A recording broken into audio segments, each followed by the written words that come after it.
Royal Ascot is finally here, and here are all my thoughts and selections on day one of the Royal meeting in 3 minutes or less. Now, we kick things off in the 2:30. It's the Queen Anne Stakes over Oman. I think the market has got this right. It's between Charin and Facture Cheval for me. Now, the one that I do like here is Charin.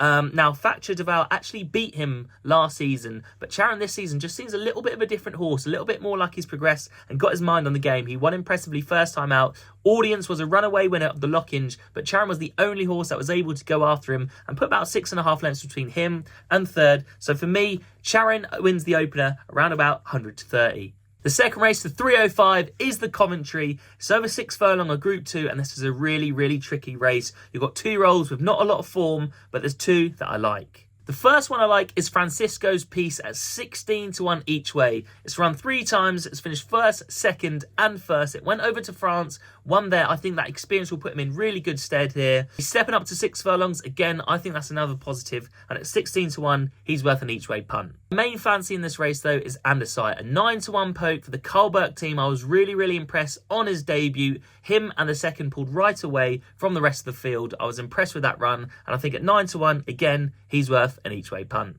The 3:45, the King Charles III Stakes. I did a full video on this, so go and find that to find out how I've picked my selections. But a brief overview, I've gone Believing at 17-2 each way, and also Valiant Force at 16-1 each way to take on the fancied Big Evs.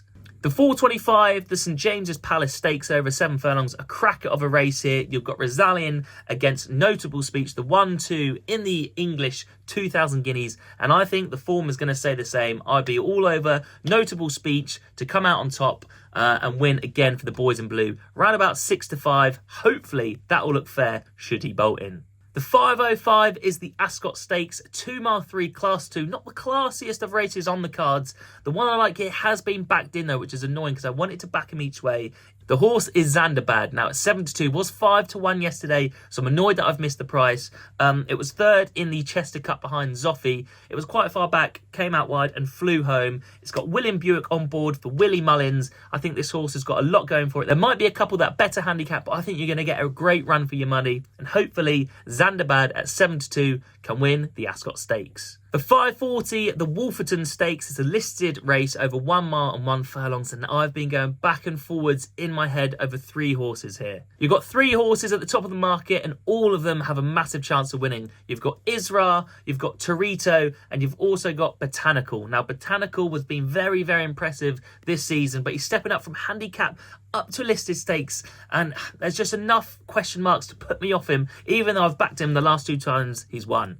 Isra is the next one that I really do like. Now, I was impressed with his run at Chester. He was behind Passenger. Passenger would wipe the floor with all of these, and he went with him till about the half furlong pole at Chester. That's a good run, but he does always seem to just bump into one. He's sort of always the bridesmaid, never the bride, but could today be his day in the sun? Third one that I'm hearing good talk about from the Gosden Yard is Torito. I just can't really get on board with him, and around about 4-1, 7-2, I think he's short enough.